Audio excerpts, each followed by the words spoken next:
How to fix camera distortion on Samsung A08.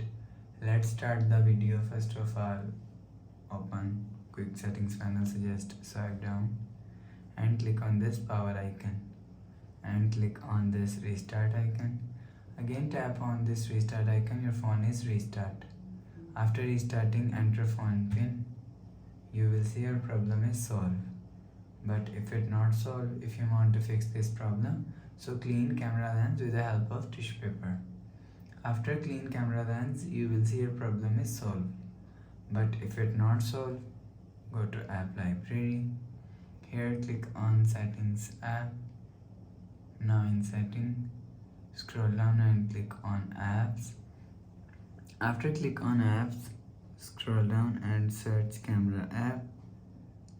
Click on storage and click on clear cache. After clear cache camera app, go back to home screen. You will see your problem is solved.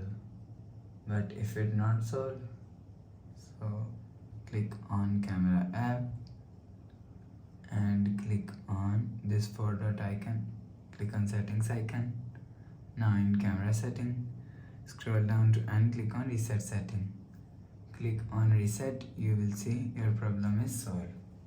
But if it's still not solved, again click on settings app and click on software update. You will check your software update is latest. If it not latest, update your software latest. After update software latest, go back to home screen. Please subscribe for more new latest videos. Thanks for watching.